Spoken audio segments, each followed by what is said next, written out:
वीरेंद्र जी, स्वागत आपका। देखिए, एक चुनाव तो अभी आपने खत्म कराया राज्यसभा का, एक और आ गया है। अब इसमें चुनाव होगा या निर्विरोध होगा? अब आप बता दो, हम लोग वही मान लेंगे। देखिए, चुनाव इस बार लोग चाह रहे हैं कि हो जाए। अब दो ही पार्टियां हैं, भाजपा और सपा, इनको तय करना है।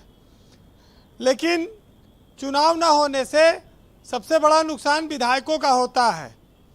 ना उनको कोई पूछता है, ना दावत देता है, और ना कोई समर्थन मूल्य की बात आती है।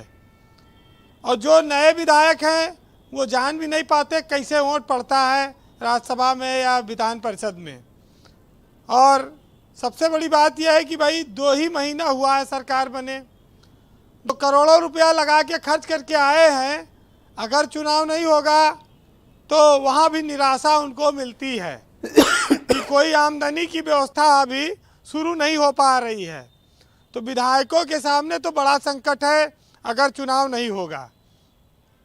चुनाव हो तो मज़ा आए। 20 जून को अगर चुनाव हुआ तो 20 जून को मतदान होगा।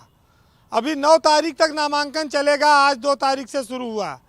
अगर कोई एकाध बढ़ के कर दे नामांकन विधान परिषद में, क्योंकि इसमें सीट विधायकों की संख्या कम होती है, प्रस्तावक उतने होंगे 10 और 10, लेकिन ये कि वोट कम लोगों को देना, तो वो जुटा सकता है और कुछ रोचक कर सकता है लड़ाई।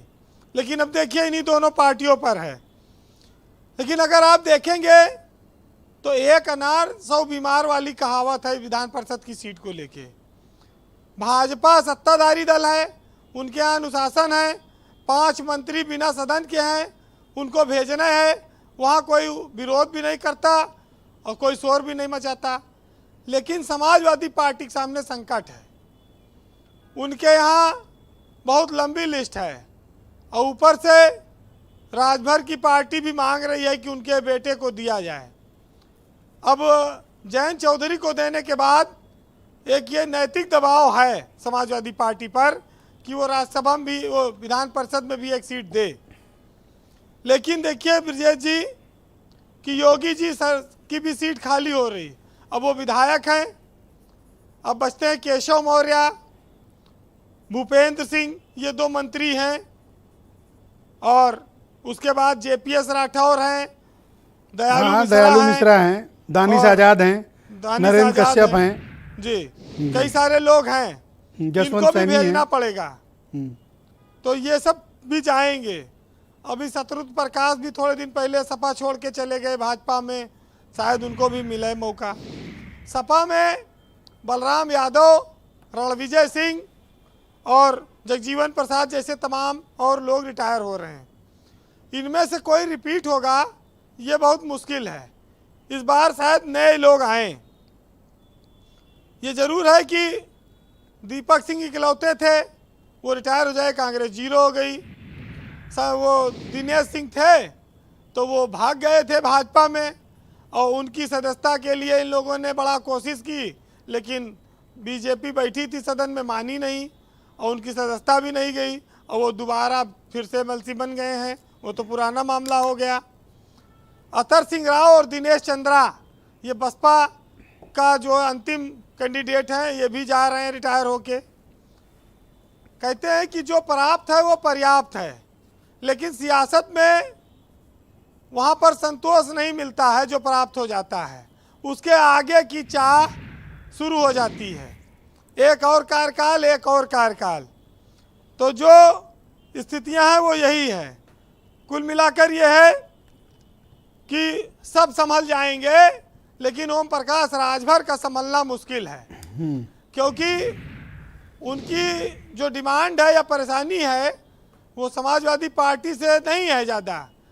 उनको समस्या संजय निषाद के परिवार से है, जो पूरा मौज काट रहा है। बाप मंत्री, बेटा सांसद, एक बेटा विधायक, और राजभर को लोग ताना देते हैं कि सपा के साथ चले गए, कुछ नहीं कर पाए, लड़के के एमएलसी भी ना दिलवा पाओगे, क्या फ़ायदा है विपक्ष में रहने का। तो एक जो सबसे बड़ी मुसीबत वहाँ पर यह है कि राजभर तो समस्या निषाद परिवार है।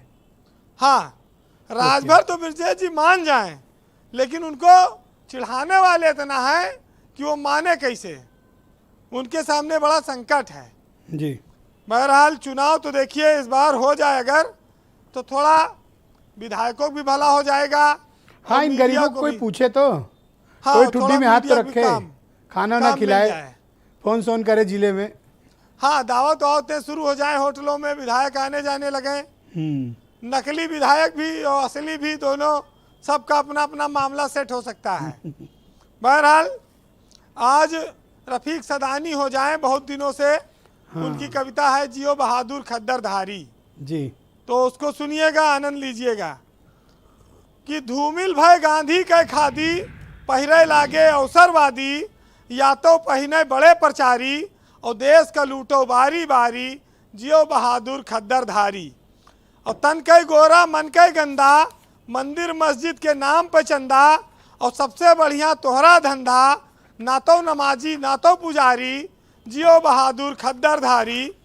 और बरखा में विद्यालय दहेगा और वही के नीचे टीचर दहेगा, और नहर के खुलते दुई पुल दहेगा, और तोहरन पूत के खद्दर ठेकेदारी, जियो बहादुर खद्दर धारी।